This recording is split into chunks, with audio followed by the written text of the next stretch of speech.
This story and more is brought to you by Book Club Audio, the Australian audiobook marketplace. Find more amazing stories at bookclubaudio.com. The Friendly Dragon. The family sat at a round table in the Chinese restaurant called the Friendly Dragon.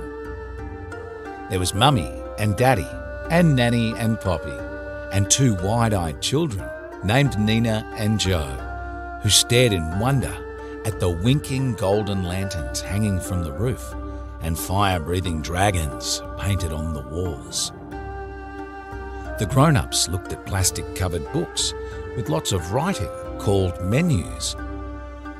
Nina sat in a high chair chewing on the ear of Missy, the one-eyed blue bunny. The eye had dropped off in the washing machine last week. Joe looked around at all the people, eating with long wooden sticks. "Aren't there any forks here?" he whispered to Nanny. "Look over there, Joe," Nanny said, not pointing because that's rude. Another little boy was eating from a small patterned bowl with a matching spoon. "Oh, that's good," said Joe. "I didn't want to eat with sticks." Nanny laughed. "They are called chopsticks, and they are a bit tricky to operate. Poppy has never got the hang of it." Poppy winked and twitched his bushy white moustache. A teenage girl came up to the table. She wore a long white apron and had a notepad in her hand and a pencil behind her ear. "Hello, my name is Zina. I am your waitress today." She smiled at everyone at the table. Joe had seen Chinese people on his iPad before. He carefully got off his chair and stood, with his hands pressed together under his chin. Bowing politely, he said, "Greetings, my name is Joe." The grown-ups smiled at each other. Zina returned the bow and waved over a man in a black suit and whispered to him behind her hand. "Nanny, have I done something wrong?" Joe asked uncertainly. "No, darling," said Nanny kindly. The man in the black suit also bowed towards Joe and said, "Hello, my name is Mr. Ho, and I am the manager of this establishment." Mr. Ho turned to Zina. "Please take this fine young gentleman on a tour of our restaurant. Perhaps grandmother would like to join him." Nanny patted her hair that had been styled at Stefano's salon this morning, stood up and took Joe's hand. One of the painted dragons flicked its scaly red tail, rolled its eyes and snorted in its best Aussie voice. "Good on you, Joe." All the dragons roared with laughter.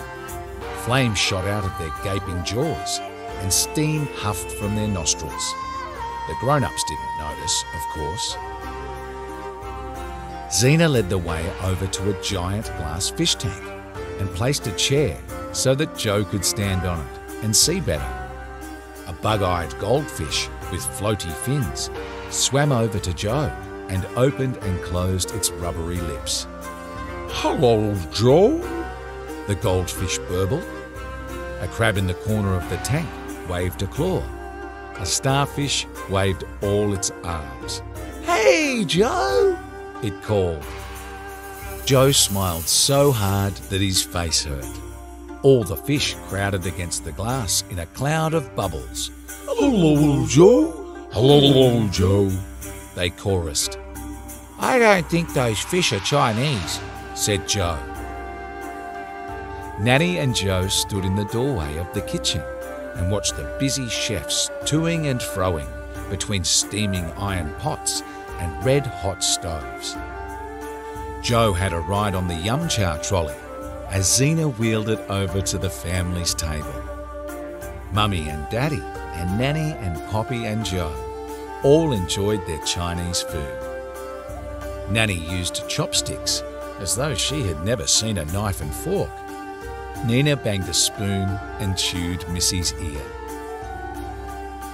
When the family were ready to leave, Mr. Ho gave Joe a white box tied with a red ribbon.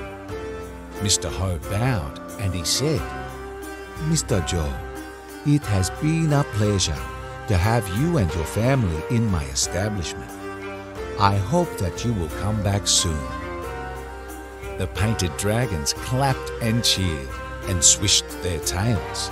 The fish in the tank waved their feathery fins and blew bubbles, and the golden lanterns winked on and off. On the way home in the car, Joe opened the white box. Inside, on a nest of straw, was a little green bowl patterned with leaping red and gold dragons. Joe hugged the box to his chest.